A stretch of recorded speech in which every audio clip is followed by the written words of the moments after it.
Good afternoon, everyone, or good evening, or good morning, wherever you are, because we are being live streamed. So I want to thank those of you who are here with us in Mesa, and also those of you that are online. The topic of this workshop is healing the cleavages between us and them. And just by way of very brief background, I have been a student and teacher of the Ageless Wisdom for almost 40 years now. I serve on the board of directors of the School for Esoteric Studies, and I'm also an author of a series of books in the Enough for Us All series, and we'll see those books a little bit later on. Those of you that are here, I apologize because I feel like I'm way up. I'm used to being right in the circle with the workshop, but I hope you'll work with us just in terms of the camera and everything. So as humans, we constantly use categories. We're bombarded every moment by tens of thousands of stimuli, and the first categorization that we do is relevant, non-relevant, because we have to just sort things out. And that sorting process is very helpful to us. But what it does is it gets us in the habit of dualistic thinking, of either or. And that dualistic thinking, I'm going to suggest to you, is lazy thinking, and it's what gets us into trouble. It's what gets us into the us-them dichotomy, which we're going to be talking about today. Absolute duality seldom exists. I mean, for example, I may completely disagree with somebody in my community around environmental issues, but agree with them absolutely on funding of schools. Or I might disagree with somebody on funding of schools, but agree with them on neighborhood safety. There usually is some area of overlap if we are looking for that rather than looking for how we are different. So one of the things to keep in mind is why it is that we create these differences, these extreme contrasts. And we are actually, right now, under the control of what's called the law of cleavages. Now, the law of cleavages encourages us to believe in the heresy of separateness. And it's really important that we understand that we need to be able to move beyond the law of cleavages to what is told to us as the law of loving understanding, or to love universally, and because our neighbor is a soul just like us. But just pause for a moment to think about why cleavages have been important to us in the past. One of the ways that we come to make a choice, to make a decision, is if we can see clearly the difference in the choices, right? And so one of the things that happens is that we create these extremes so that what we want to choose becomes clear to us. We all operate with free will.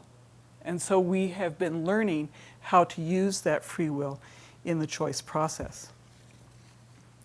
Now, if we just think for a moment together, what are some of the cleavages on a group level that we need to heal? Let's just name 2 or 3 of them. Anybody here? We've talked about religious differences. Right? That's one cleavage where we create difference based on that. What else do we create difference based on? Gender. Race. Good. Politics. Ideologies. Age. Sexual preference. Okay. So what I want to suggest to you is that you pick at least one of these and think about them through the workshop, because the dynamics are the same for each of these. And whichever of them helps you apply the content the best. Think about that. Now, the first step always is a recognition that cleavages exist. If we don't know that, we can't do anything about it. And what DK tells us is that goodwill is what will be most helpful. However, the goodwill needs to be active in expression. This is a time of action. This is not a time simply of meditation, of reflection, but there are things in this world that we need to heal through action. So that's what we're talking about today. Now, what I want to go through with you is 3 steps. And the first is examining the assumptions that we have that make a difference in terms of how we approach the issue of cleavages.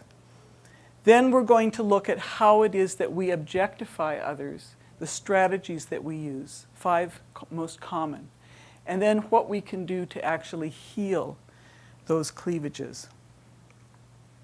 So looking at the first step, the first assumption, this is our relationship to the divine. What do we really think that our relationship is? And I've put a number of these quotes onto slides so that those of you that are joining us online can see them, and also so that you yourselves can go back to these teachings and see how you would interpret them yourselves. But what we are told is that the one life, if we think of the cosmos as this huge energy field, and what's interesting is that quantum physics has verified this to us, that we are all part of this enormous single energy field. We are interconnected through it. We're told that this one life, this energy field, knows itself as the transcending will. Now, there are 4 aspects of will that are talked about in esoteric astrology, but this is the one that's particularly relevant to us today. This is the will that sees the entire process from the point of initiation, but that limits itself to gradual expression of that will on account of the limitations of those aspects of itself whose consciousness is not that of the whole. So if we think about this carefully, what it's saying is that there is, at that large cosmic level, there is a sense of wholeness about who we are and where we're going and what's going to happen. But that we are not always aware of every piece of that, and it is slowly revealed over time as we are prepared. And we can all think of examples of this just in our everyday lives, right? If you're learning a new skill, you're not going to start, let's say you're learning to drive, you're not going to start on the interstate. You're going to start, in a parking lot, getting some control over the pedals and the steering wheel. And then you gradually add on different learnings until you have the whole skill set. Well, it's a similar thing here. Each of us have certain awarenesses that we have brought into this life, especially if we believe, as the teachings tell us, that this is not our only life, that the soul chooses for us what it is that we're going to be doing in this life. So we come into this life, some things we know, and then we build on that. So another way of thinking about this is graphically. So if we think of the one life, we have 2 terms that are used, and this is part of what the religious tension gets focused on. Is God transcendent, that is completely independent of the material world? Is God eminent, manifest within the material world? And if you look at this diagram, what you can see is that both are true.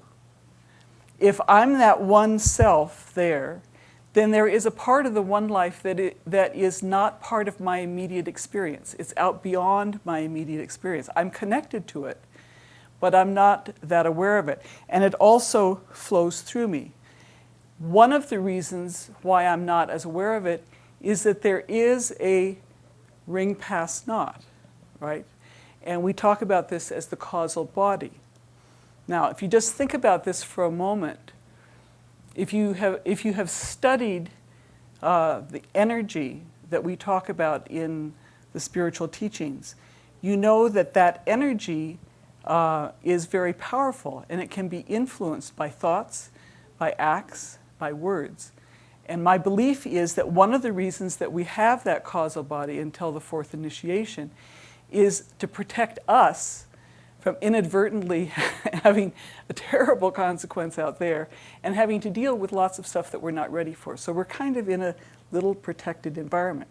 But that does not mean that we are separate from the rest, and that's part of the challenge, is holding that awareness that we are here and we are also part of the whole. And we also have the issue of free will. So we can choose the perspective that we're coming from. We can choose what we focus on. We can choose whether we focus on feeling isolated and alone or whether we feel connected. And that's an important choice that we make on a continuous basis. Any comments or questions? Even though we're online, feel free. Those of you that are here, if you have anything, please feel free. Okay. Now, we have the teachings from the Ageless Wisdom, but this comes from cosmology. So we've been talking about this actually the last 24 hours, the importance of bringing spirituality and science together in balance. So this is from one of the well-known mathematical cosmologists, and his book, The Hidden Heart of the Cosmos. If you haven't read it, it's a little book. It's absolutely beautiful. And what he says is, the universe emerges out of all nourishing abyss, not only 15 billion years ago, but in every moment. So whatever is happening energetically is new as well as connected to what we experience as the past. It is not a collection of things. The universe is not a collection of things, but rather a power that gives birth and that absorbs existence at a thing's annihilation. That foundational reality of the universe is this unseen ocean of potentiality. So I don't know about you, but when I was taught science, I was taught that there was a lot of dead space out there, and then you got to the moon. But in fact, we live in a sea of energy. This is all energy all around us, and it is all potential. In fact, although this is difficult, I know at least it is for me to hang on to, we are actually waves, primarily waves of energy. And we experience ourselves and each other as physical entities with a physical skin and all. But we actually are this energy field. And that's what's picked up when people are able to see auras. And what they're seeing is the energy field that is us. Okay, so that's the first assumption, is what is our relationship to the divine? And just by way of summary, we are the divine. We are not separate from the divine. We don't have to find our way back to the divine. We don't have to be forgiven by the divine. We are the divine. Now we come to our relationship to Earth. And we know that there is an entity which we call the planetary logos. And it ensouls this planet. This planet is the physical manifestation of that logos. So we call it the one in whom we live and move and have our being. And this planet, the Earth, is its body, just like this is my body, okay? It is its life that integrates the planet as a whole, and its life that pours through all forms, great or small, that in their aggregate constitute the planetary form. Okay, so I want you just to think about that for a moment. Think about the fact that this entire world that we exist in here, we can get our minds usually around that if we can't get our minds around the cosmos. It is all the living body of the planetary logos. So whatever we do on this earth, whatever we do in relation to anything here, we are affecting the body of the planetary logos.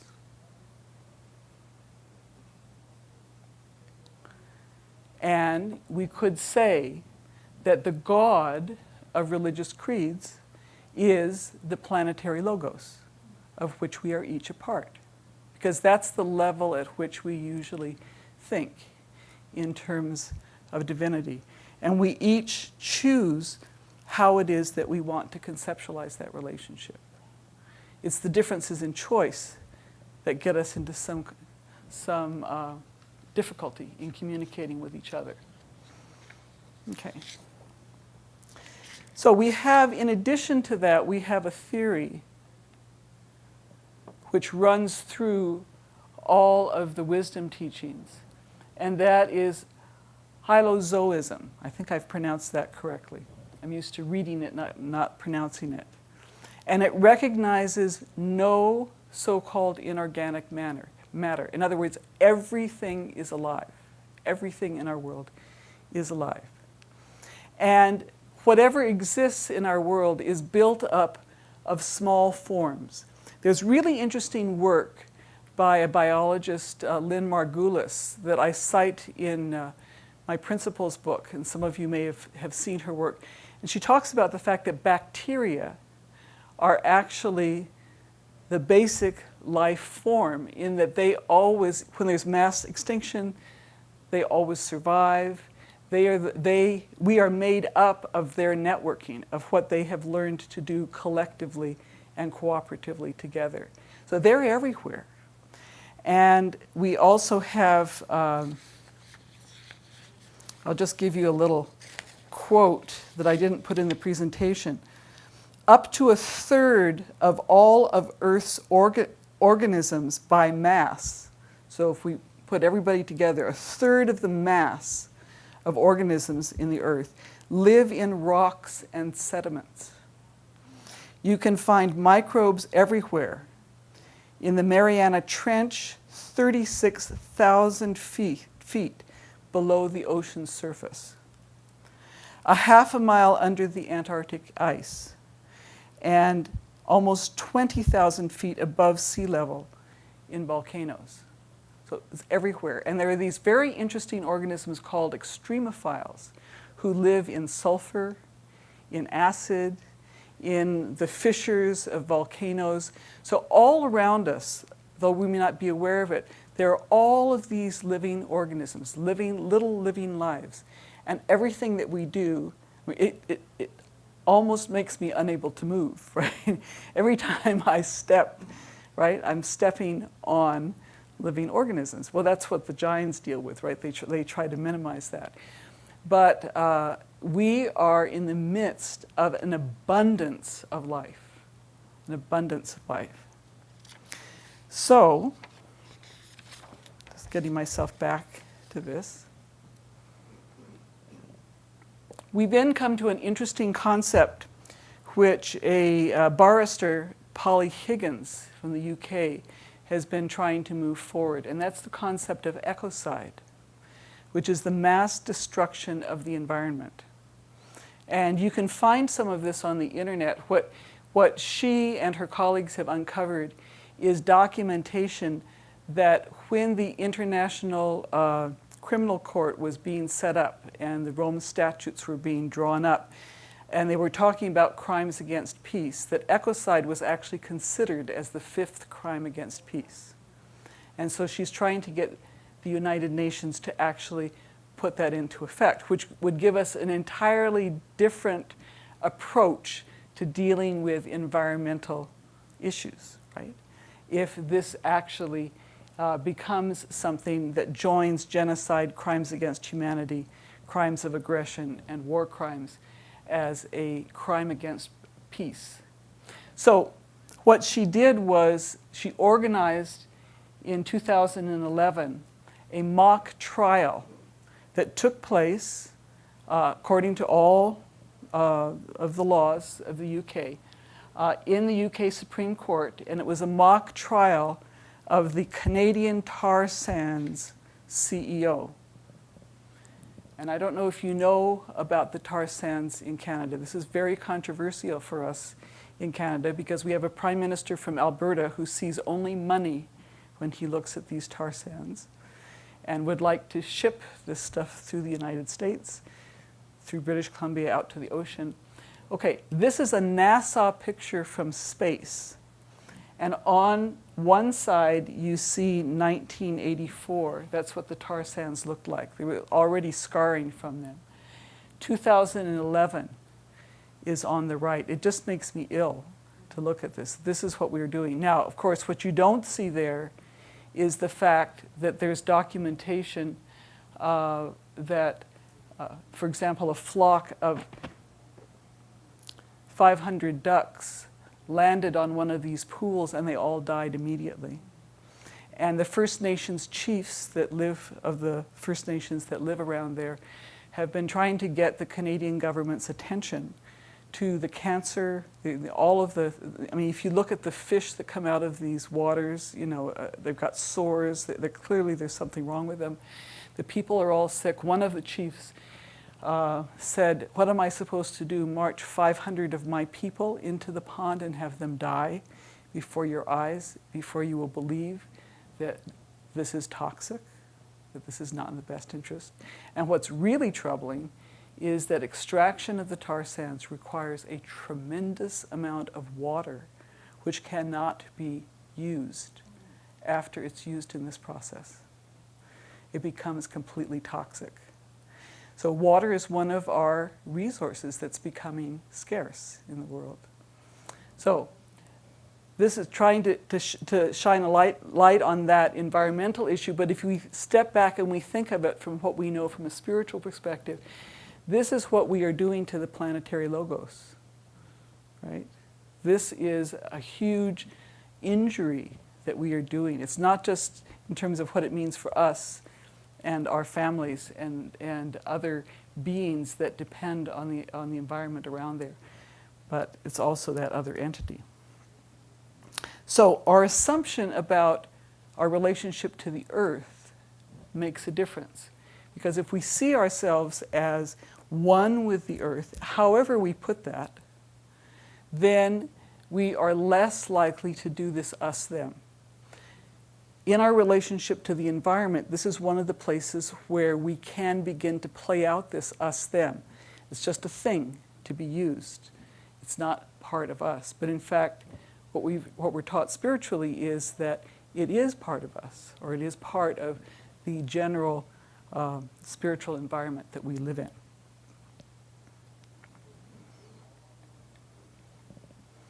Okay, assumption number 3 is our relationship to each other. And some of you know this book that I wrote, Principles of Abundance for the Cosmic Citizen, which was intended to show people through the sciences that exist, now quantum physics, the life sciences, and so on, that we actually have proof of things that we have been told in esoteric teachings. And it's not just that we're all part of the same cosmic energy field, which I mentioned earlier, that we are interconnected through this energy field, but we are all interdependent. And this is not something that we necessarily see played out in our political environment, for example, that we all participate in creating reality. And it's very interesting, I mean, on the scientific level, to watch these experiments where the energy will go in a particular direction, and what happens to it depends on the observer.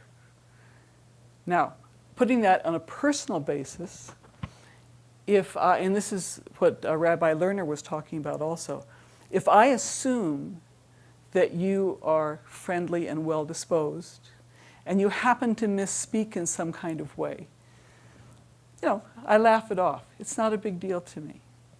If I assume that you do not have my best interests at heart, that you are looking for ways to trip me up, to harm me, then the slightest little misspeak will be interpreted as proof of that, right? Do you see what I mean in terms of that example?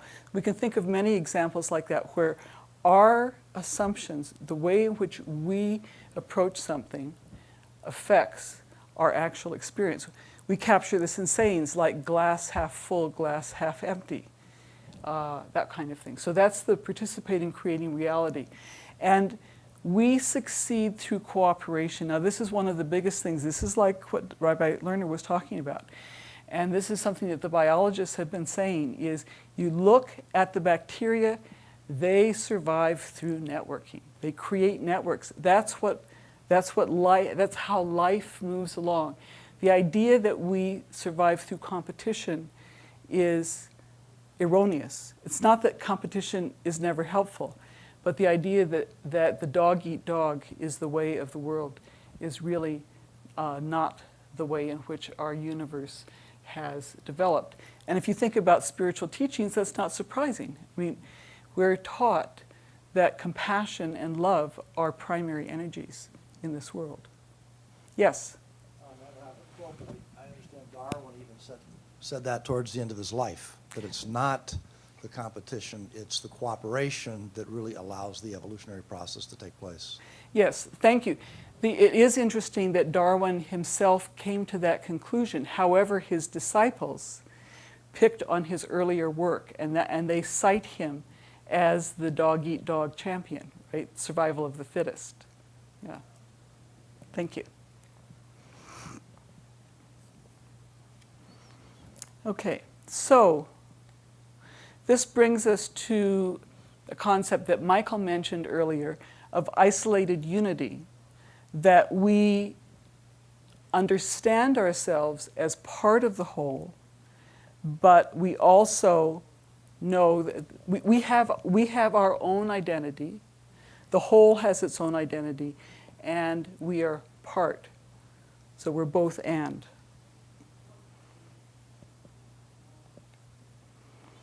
Okay, assumption 4, our relationship to the other kingdoms. Now, I want to spend a few minutes on this because I think this is a brand new area where we haven't had a chance to have a lot of conversation with each other within the esoteric community. Within the writings, we're told in Treatise on White Magic, that humans are the brain of nature, animals are the expression of the heart, the vegetable world is the expression of the creative force or the throat center, and the mineral kingdom corresponds to the solar plexus, the great clearinghouse between that which is above and that which is below. Okay. Now, let's look at what we know from science.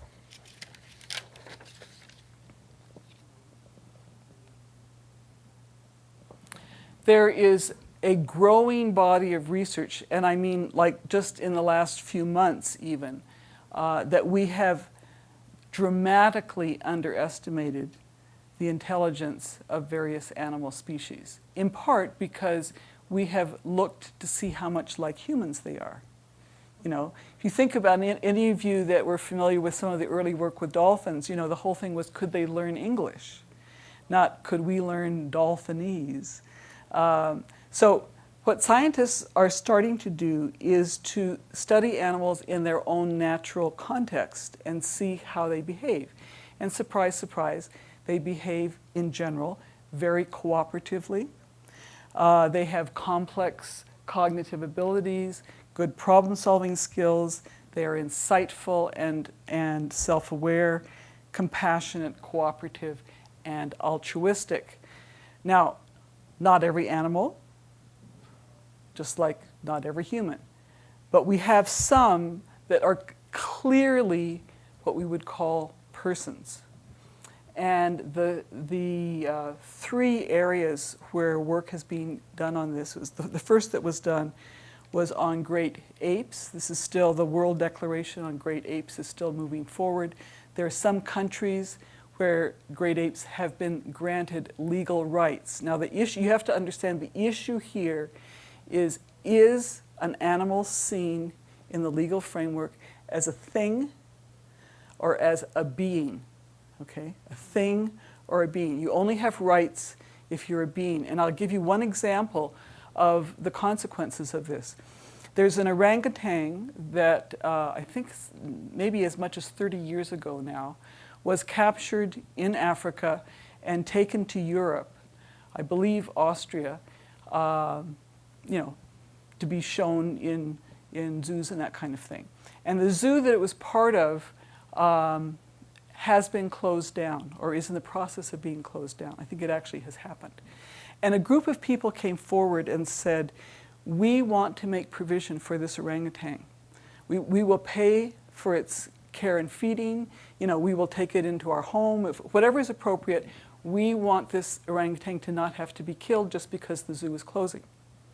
And it was a big court case in the EU, and the decision of the court was that the orangutan did not have legal standing as a person, and so financial contributions could not be made for its care, and it would have to be killed. So these are real-life issues that are happening right now. So we have the great apes. We have, in 2010, a group of scientists in Helsinki signed a declaration called the Declaration of Rights for Cetaceans. Now, these are dolphins and whales. And they listed a whole series of scientific evidence that these are very intelligent, very social beings, and they should have a right to control their own life, to live in their own milieu, that kind of thing. And so that declaration is still available online for signature, and they're trying to move it forward through the UN process that would be necessary.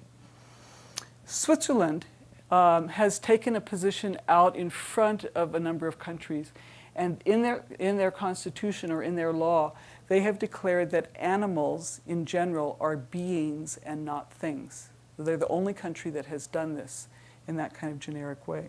So it'll be interesting to watch and see what's happening, because they are also implicated in the vegetable kingdom. So if we look at our relationship to the vegetable kingdom, we have usually assumed that vegetables are just passive. You know, we talk about vegetative states, right? You're just there. Okay. What's interesting is that we have, as esotericists, skipped over some of the things. And until I was doing this presentation, I hadn't even found, or I don't remember reading this material before. Vegetables are the transmitters and transformers of prana. Now, we actually know, if you think about that, I mean, the sun, we can't use the sun for food. It is the vegetable world that transforms it into a usable form. The vegetable kingdom is said to be a synthesis of rays 2, 4, and 6, and thereby more highly evolved because of having integrated 3 rays and not just 2 as other kingdoms like us.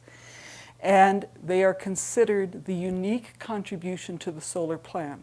There's language in Esoteric Psychology 1 about the fact that each of the planets, or each of the planetary logos, it would be logi, are expected to contribute something unique to the solar plan. And what Earth has contributed is the vegetable kingdom. So, honored abroad but not in your own home, right? That happens.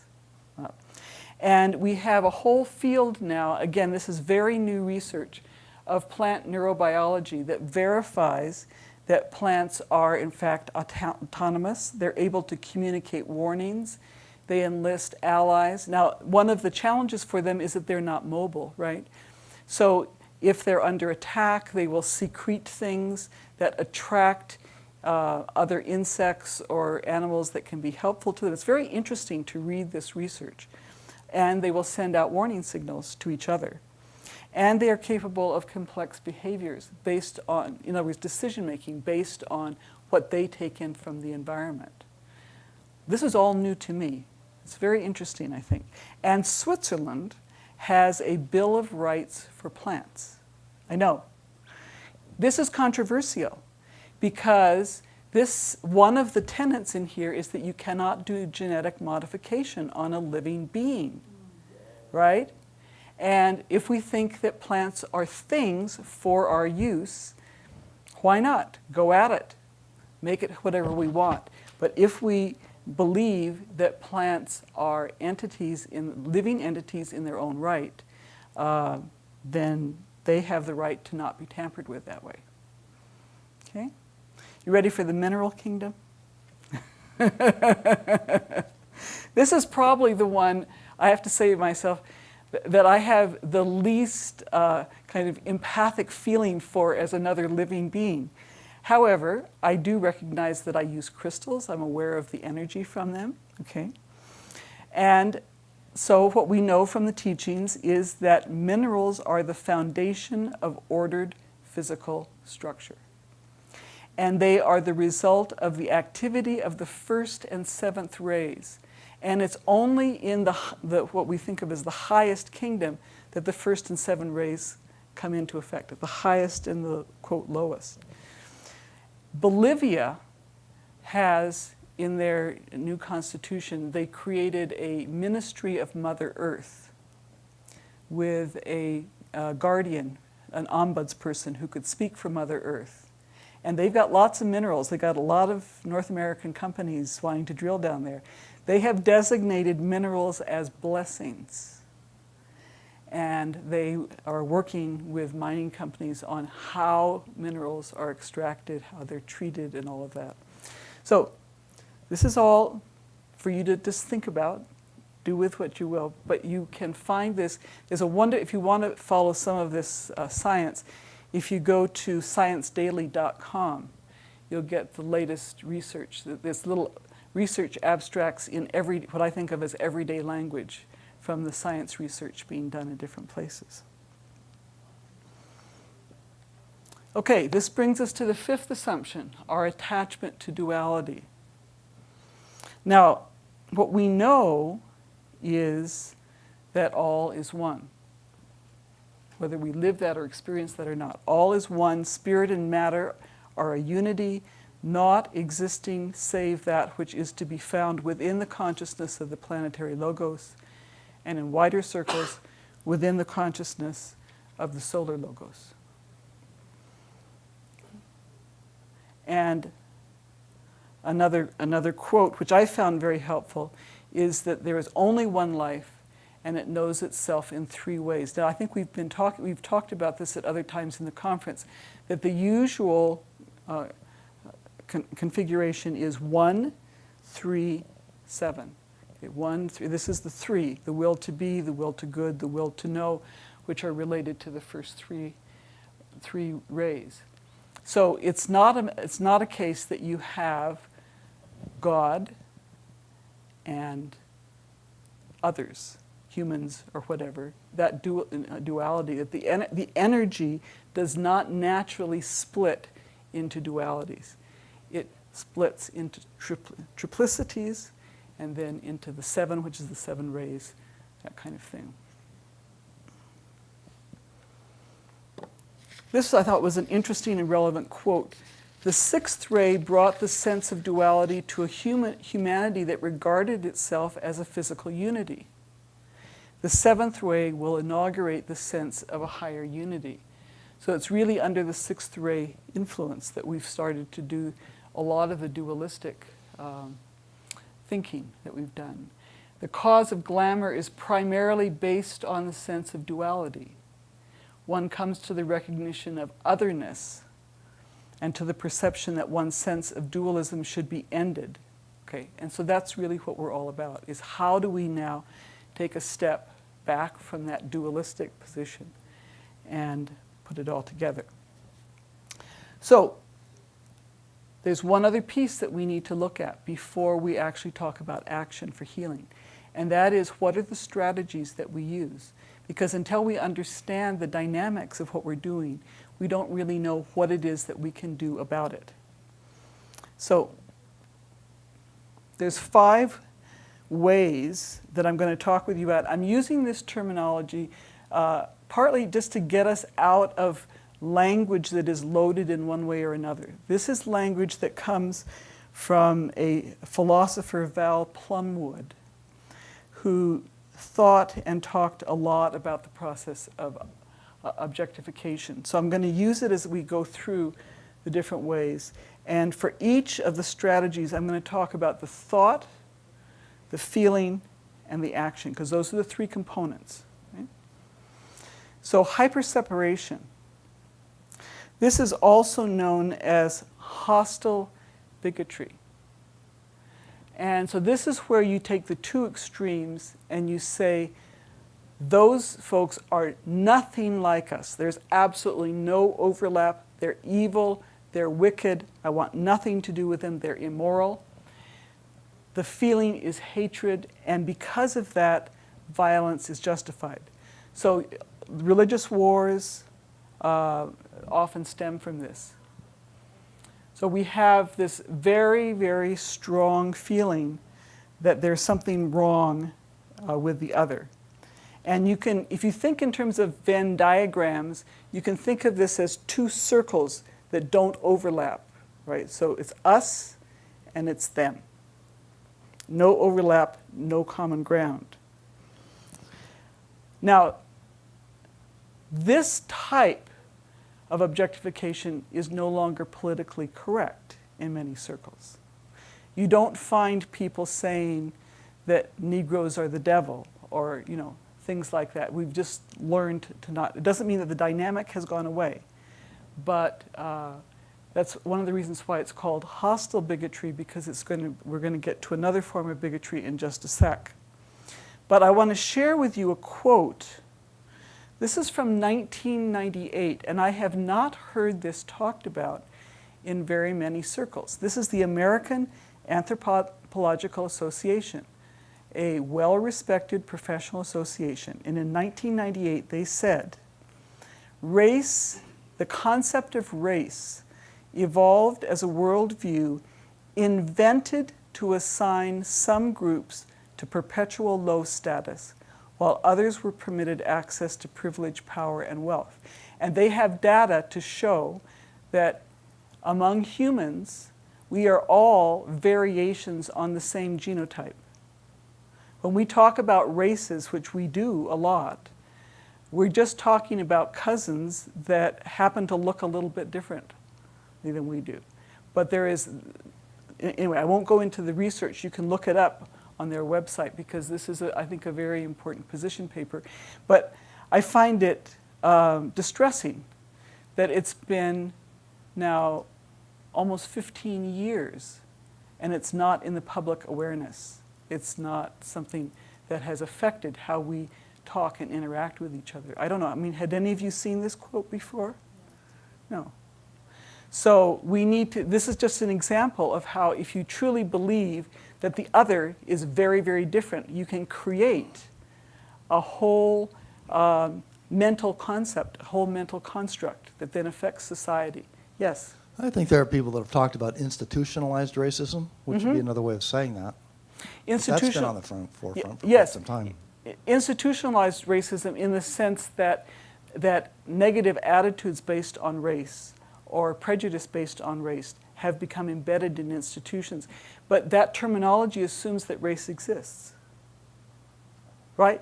I mean, if race did not exist, we wouldn't have racism, institutional or otherwise. And what the anthropologists are telling us is we have evidence that this is a construct that was created. It was invented for a political purpose. It does not have any scientific foundation. Yes? It would seem that this... It would seem that this mentality here, which in this quote, it would seem that this would be the history books going back thousands of years, this exact concept and justification, how the Romans saw people, how the English saw people for hundreds of Absolutely. years, or how other people saw other races that, when they did slavery in Africa, et cetera, et cetera. So. That's right. That's right. We have many ways in which this has been repeated. What I want to call to your attention, and what I find, as I said, distressing, is that we have had a scientific, professional scientific body say out loud to the world, forget it, race doesn't exist. You want to be prejudiced based on something, pick something else. Race isn't it. And yet we have persisted, and we persisted in our demographic categorizations. If you filled out any forms where you have to say, what your racial or ethnic background is, it's just embedded in the way in which we relate to each other and we think about the world. So that's one strategy, is that making people completely separate. The second strategy is what's being called benevolent bigotry. And this is what has emerged when hostile bigotry went underground. when people said that it was no longer politically correct to treat people as though they were the devil. Then we came to benevolent bigotry. And this is a view where the other, and I'm going to use gender because this is a really easy illustration, the other is an immature, deficient version of self. Think of Freud. Think of psychology, what psychology of women has had to work on. And typically, the feeling is condescension towards the other, and the behavior is paternalistic. Poor dear, we have to take care of you. And so we can get an actual quote from the two researchers that have done the most work in this field, Peter Glick and Susan Fisk. They say, people who endorse benevolent sexism feel positively towards women, but only when women conform to highly traditional ideals about how women should be. While the path to benevolent sexism may be paved with good intentions, it reinforces the assumption that men possess greater competence than women, whom benevolent sexists view as wonderful but weak and fragile. And what they've shown in their research, because the same dynamic exists in racism, it's in all of the isms, is this hostile and then the benevolent form, is that the benevolent form is actually more damaging. It's more difficult to deal with because people say you're being too sensitive. I was just trying to be nice. There's all of this kind of thing. So it's very, very psychologically damaging for people, is this particular version. And it is subtler than hostile bigotry and more difficult to deal with. I know in my own life, when I finished graduate school in the late 1960s and I went out to work, it was just at the point where it was still okay to say those bigoted things. So, I would apply for a position and they'd say, we're not hiring women, or we already have a woman. And although I didn't like that, it was right out there in the open, right? 5 years later, when I went looking for another job, it was quite different. Nobody said those things, but the dynamics were there underneath, much more difficult to deal with. Okay, the third strategy. So we've had the hostile bigotry. Everybody's completely different. The benevolent bigotry. There, dear. You'll grow up sometime. And then we have instrumentality or exploitation. And this is where the other is perceived as being provided for our benefit. So you have the invisible support person in the background, who's there to work long hours, to do whatever it is that is needed. And we don't pay any attention to the individuality of this person. We just feel entitled to use them, use their skills. And we relate to the other only in terms of how useful they are to us. And I would challenge you, this is some of the work that I did in the harmlessness book, to think about service people that you interact with and whether you know their names. So somebody comes to fix the TV. Do you ask their name? Do you know who they are? Or are they just the role, right? It's a little bit easier in a small community. I right now live in a community of less than 5,000.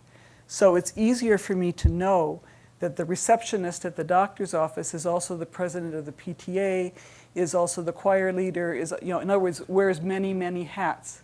But when we're in larger urban areas, we tend to look just at the role, and we screen out the individual, the person, and who they are. Now, for the example here, I'm going to tie us back to our relationship to other species. These are real-life examples. We use dolphins in many ways to patrol, to search. We use them in military work. And we use elephants, at least in India where I grew up, a lot to do manual labor. And you notice the chains on the elephant. Think of that as your cousin who is being treated that way. And my question is this paid work with paid leave and retirement benefits? I mean, think what difference it would make if we thought of it that way and we said, okay, I mean, suppose the dolphin really does love doing that kind of work, but needs to retire, right, in 10 years, just in terms of general aging. Then will a fund have been built up that will pay for the care and feeding of that dolphin? No, probably what will happen is that their life will be ended when they are no longer useful to us. So again, we can see this in many, many realms, but this is just one example for you to think about. Strategy number 4, this is probably the one that we're most familiar with, and this is the homogenization, the seeing a group rather than an individual, stereotyping a group. And so we see the other as the same as the group with no individual features. And the feeling usually is anxiety about difference. We want to be able to treat the other in this homogeneous fashion. We don't want to see all the nuances of how they might be the same as us as well as different. And of course, our expectations shape how we interpret other people's behavior. So we generalize from one to all. And this is the dynamic that produces what we call in-groups and out-groups, and it happens very, very quickly. Those of you, I'll just suggest this, I don't know if it's true. Those of you that have been to this 7-Ray conference a couple of years, do you have a group that you feel a part of, that not everybody at the conference is part of? Most of us do. We have our little circle of people that we feel most comfortable with. And then we have other people that we really know very little about. But we may make assumptions about the fact that they don't have in common what the people right around us have. So that's the dynamic that happens with stereotyping and homogenization. And here is a quote. They are all terrorists and are against freedom for women. So which group do you think is being stereotyped here? Muslims, exactly. Okay, so we see this kind of comment showing up in many ways. And I don't know if you remember, I don't think I'm misremembering this, and you can correct me if I'm wrong. But my memory is that right after 9/11, there were communities, I know in Washington State there were communities, where community members, non-Muslim community members, went and stood in front of the homes of their Muslim neighbors to protect them from harm because of the fear that this is the dynamic that would kick in. And they said, no, they're our neighbors, we know them. So that's what we're talking about when we're talking about stereotyping. And then finally, we have backgrounding. This is, in Gestalt terms, the figure ground. And this is the assumption that the other person is not important. And our feeling towards them is indifference. And it's easy to just dismiss them or to speak for them. Oh, well, they'll want this, right?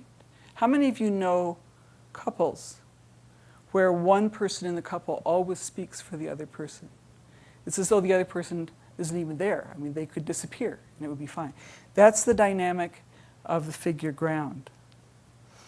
And the issue that I want to attach to this, I'm trying to cover as many of those isms as possible, is ageism. This is a direct quote from the media. Old people are conservative, forgetful, weak, and out of touch. I had the experience, before I first came to the 7 Rays conference, I had the experience of going to another conference with my mother, whom some of you in this room know. She now isn't with us at conferences because her dementia is quite bad.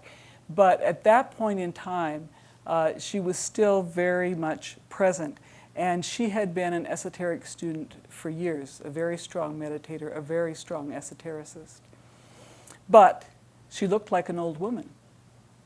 And we went to that conference, and nobody at the conference spoke to her. In fact, nobody looked at her. It was the eeriest experience. I mean, they would talk to me, and it was just like she wasn't even by my side.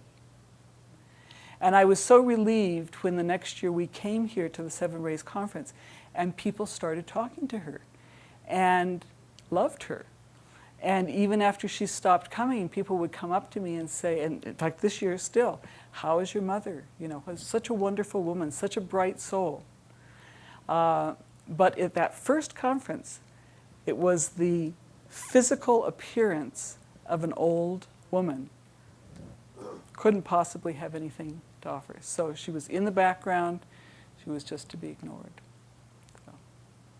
Any of you who can think of, and most of us have had this experience, who can think of a time when you were invisible, when you were dismissed, knows how awful that feels. Right? It can happen in work contexts, it can happen in personal relationships, in friendships. But it is one of the ways that we objectify people is that we just don't pay attention to them. Okay, any comments, any questions from anybody before we go on? So we're going to turn to step 3, which is action.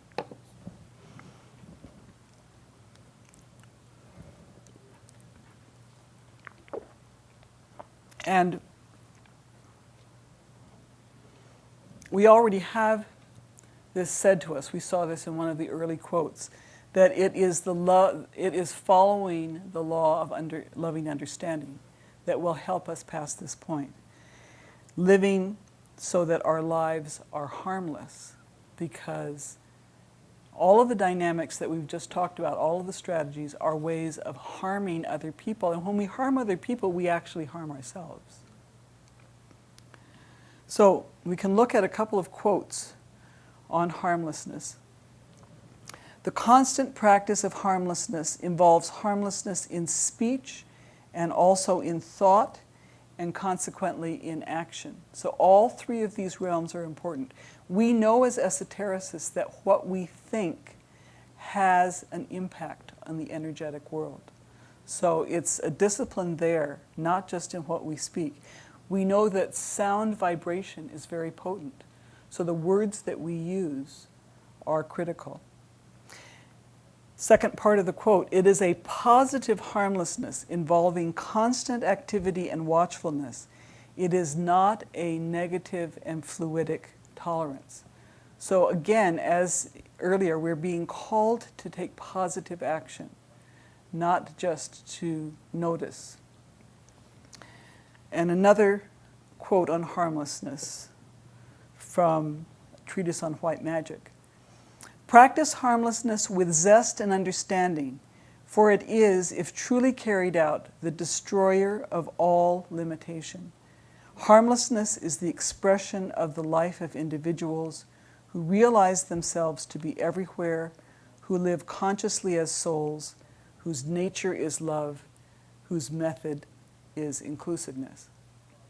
Now, those of you that are familiar with my book on positive harmlessness in practice will know that one of the tenets of that book and a core belief of mine is that we actually have no experience of shared harmlessness.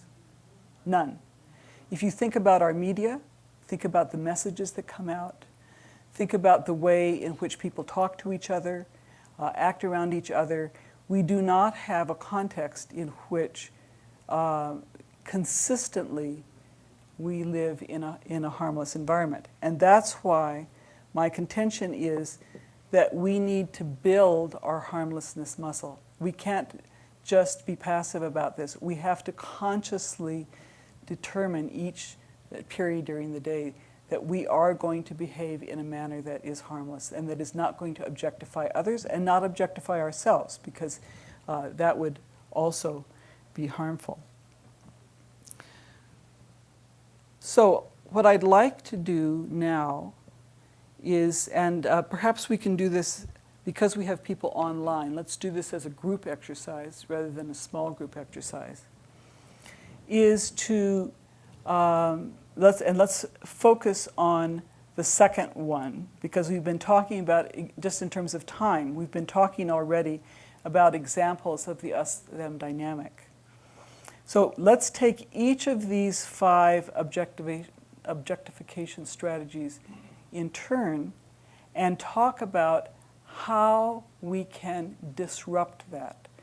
Because my experience is that I do each of these 5. I may not do them frequently, but I can't say that I am completely free of them. This is part of our shared socialization. It's part of the way, it's part of what we hear in the media and whatever. So perhaps with the first one that's not the case, but I think in the other arenas we can probably think of examples that we could turn around. Okay, you with me on this? Okay, so let's first, because one of the, let me give you this twist on it. One of the meanings of being active is that it's not just what we do, but also how we act to prevent others from being harmful.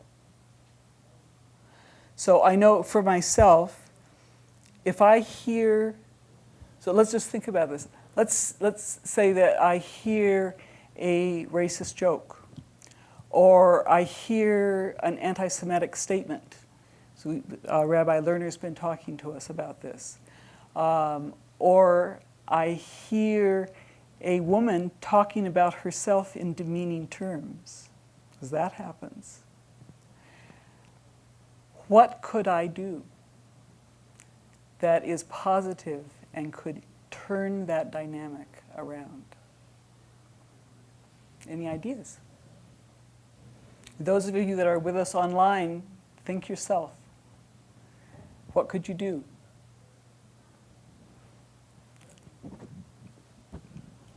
A young woman called me the other day. She was selling something from a department store. And she said, "It's just me. I'm just a little sales girl, you know. I'm not very important." And I stopped her right then and I said, "Of course you're important. You have an important job. I'm interested in what you have to say," etc. And I went into the department store a couple weeks later and she remembered me. And she said, "Thank you so much. What you said no one's ever said that to me before, and it really, really changed my attitude." Good. Good. That's and it was fun. Uh-huh. It was fun. Yeah. That's a great example. Any other examples that people can give?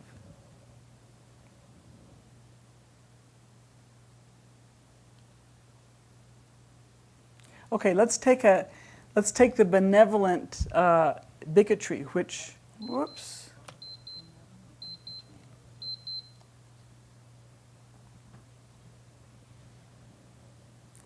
When you hear someone being demeaning about someone else, assuming that the other cannot do something or should do a traditional role. I'll give you an example from my own life. When I was teaching at City University of New York, now this was back in the 1970s, and they put together an affirmative action group. That was the days when those things were happening. Affirmative action committee of various faculty and administration. And I walked into the room and I could see the various minorities, right? The black man, the Chicano, so on.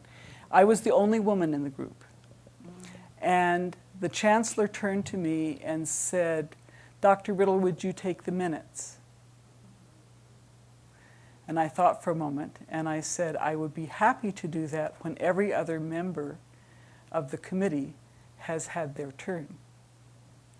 And he was a little taken aback. He said, fair enough, fair enough. Now, of course, the problem I knew was that the men were not going to actually do the minutes themselves. They were going to turn them over to their secretary. I didn't have a secretary. I was going to do it myself when I had it. But still, it was trying to help people see that they were making an assumption based on a role that was, they thought, traditional for a woman to perform, which was that support role. So what about in some of the other areas? Can you think of an example? Yes, David. I live here in the Tempe area, and since my, let's just say, my age has made it such where I'm just not physically able to do everything I want in my yard, I go over to a small town nearby and I hire people literally off the street. Mm-hmm. And these are always Spanish-speaking gentlemen. Mm-hmm. And the very first thing I do when I get them, I say, ¿Cómo se llama? What is your name? Mm-hmm. So I have that immediate connection with them. Mm-hmm. And they're not just simply a instrument for doing the work I want. Obviously, mm-hmm. I'm hiring them to do that, mm-hmm. but at least I want to get a human connection mm-hmm. with them, mm-hmm. and I communicate with them on that level throughout mm-hmm. the time I'm working with them at my mm-hmm. house. Mm-hmm. Just an example. Good, good. Okay, and so that also gets us over into the instrumentality area, which is a good example of that. So, other examples from there that people can think of.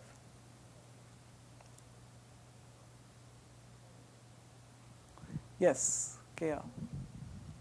I worked with a man who was teaching a particular course. I had a PhD, he didn't, but it was his job and I was the assistant. And every time he spoke to me, he'd say, "Hey, sugar, go get me this," or "Honey buns, go get me that." So I said, "Sure, sugar daddy, would you like me to get it now?" Or "Sweetie pie, would you like it tomorrow?" And he was just absolutely dumbfounded. Mm-hmm. And every time he did it to me, I did it back to him. Mm-hmm. And it really was like, total cognitive dissonance mm-hmm. to have that come back. I didn't do it to be mean, right? But I also did it to teach the class something. Mm-hmm. Mm-hmm. He finally stopped. Good. Good. Yeah. I had a good time doing it. Yeah. I have examples also, like you were mentioning, with names, because this has been a little bit of a campaign for me. So, for example, if anybody comes to the house to help, or if I'm in a grocery line, which seems to be where this comes up the most, I'll ask the person what their name is. I'll say, "I'm sorry, I don't know what your name is." I'll tell them what my name is, and then I will thank them by name when I'm finished. And it's interesting to watch people's faces because they're not used to that. Many people that are in that kind of role, they're used to just people's eyes just glazing past them and not being recognized as an individual there. But in the area of okay, let's see first. Are there any other examples in terms of exploitation? Can you think of any time when you made use of someone just because you wanted to get something done and not because it was necessarily something that was in their best interest to do? Has anybody ever done that? I'm sure I have. Yeah. And if it's in a personal relationship, then what usually happens is that there starts to be tension and a communication problem because the other person feels like they're not present in the interaction. They're not being consulted, right? So it's easier then to be aware of it than it is with people that we don't know or beings that we don't know. Okay, let's look at stereotyping. Any examples of, do you ever deal in stereotypes?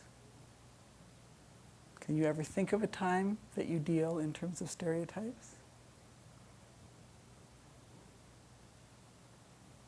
That you assume that someone is a particular way simply because of their physical appearance or the context in which you meet them? Does this ring any bells at all for anybody? Yes, can you pass the microphone back? Well, I will confess that I'm 60 years old, so it's like I grew up from the 50s forward, so I grew up in times of great prejudice, and my parents were not exactly, let's just say, favorable towards certain other minorities and races, so I grew up with that, and since I've become self-taught and been around people in esoteric, ageless wisdom teachings, I have learned otherwise, and so I still, because of my own personal purification that I go through, I still have prejudices and bigotries in myself, but I keep it to myself. And I catch myself and say, obviously, this is not appropriate. And so I look to, with my own wisdom, to go past that. So And how to- do, Yeah, go ahead. so how do you catch yourself? Because that's really what we're trying to get at, is how do we shift this dynamic for ourselves? Well, I realize that I'm just trying to think of a good example. Well, I guess when I was, for example, last year I worked as a contractor at Bank of America. And when I was there, they have a large office here in the Phoenix area, 2,000 people on the campus, and it's a multiracial, very diverse environment. And so, of course, I'm conscious of my own age in many ways, and so other people are looking at me in a certain way because of my age, and I see there's many women that are in positions of power. There's other minorities in positions of power, or leadership, I should better put. So I'm just mindful of how I personally approach them, and I'm not overpowering or letting anybody overpower anybody. So it's just being mindful in that way. Okay. So thank you for that, because that's a very important point. One of the challenges is that habit is easy. And when you're tired, when you're rushed, to just do the habitual, to do the easy thing, is very attractive. And in fact, to shift, you have to be mindful. You have to pay attention. You have to make an agreement with yourself that you will speak up, or you will act in a particular way, or you will not allow a certain prejudice to be expressed. Well, for me also, it's the concept that, we're talking about energy and vibration. We're talking about thought form energy. We're talking about actual feeling sensation in the astral body. Right. And it's like, how do I feel when I say this, even in my own mind, to a particular person or situation, and I go into that with that mindset. It could happen in an instant, of course, but it's like usually I've caught myself way beyond that now, so I don't go into that scenario, but sometimes I still catch myself in that place, and I have to offset that. Right, So. right. So we can identify from this conversation a couple of things. We can identify the need to be mindful. Another thing that I would add to this, and part of why I was asking you for examples, is rehearsal. If you haven't tried out in your mind different ways of approaching things, you're unlikely in the moment to do something different. So you can even, in your own intimate or friendship group, agree that you're going to practice to be different in a particular situation.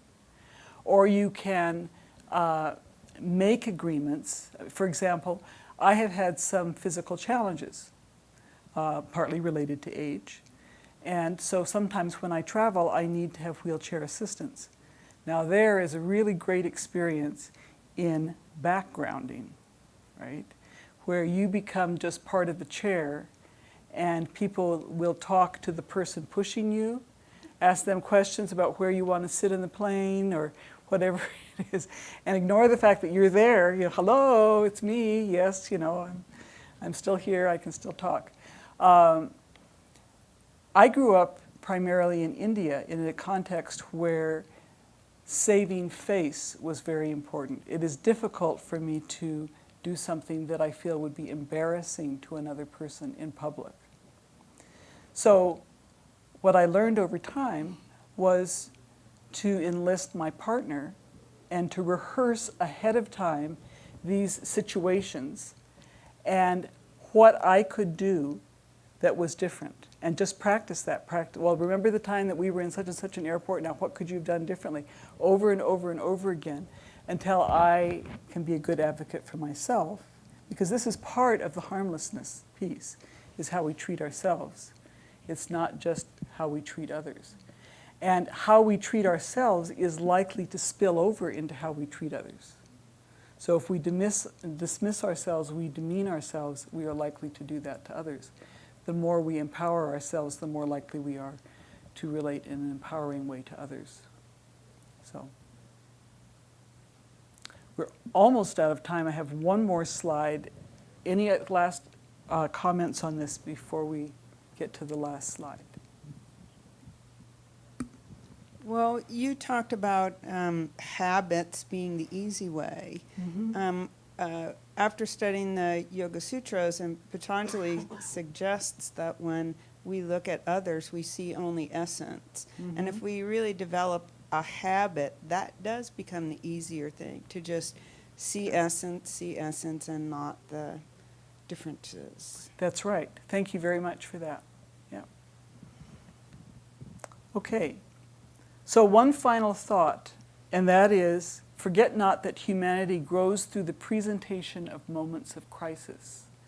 And we have points of crisis, we have points of decision.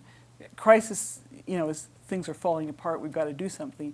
Decision is we mindfully want to do something now, do something different. We don't have to have a crisis to precipitate it. It creates that point of tension, which is where we can then emerge into a new behavior. Okay? So crisis is not all bad, it's what we make of it. Thank you very much for your time, for your attention. Thank you, those of you that joined us online, and the best to all of you. Very nice.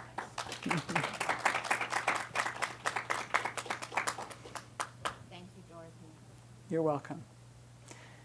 If any of you are interested in my books, I'll be over in the bookstore signing. What's the name of the book? Tell us about the book. Principles of Abundance is the one that helps transform the way in which we think about ourselves and our relationship to the cosmos. It has all of this science in it, in simple language, and 34 different exercises that you can do. Positive Harmlessness in Practice I wrote because I could only find what you're not supposed to do. We talk about this in the negative, do not do, right? And so I wanted to explore what it is that we do want to do if we're behaving in a harmless manner. And this has a harmlessness scale in it. It has a quiz in the back that you can take to see where you fall on the harmlessness scale. So it's really to help you, as I said, to build that harmlessness muscle so that harmlessness becomes a way of life, reflexively. So, thank you.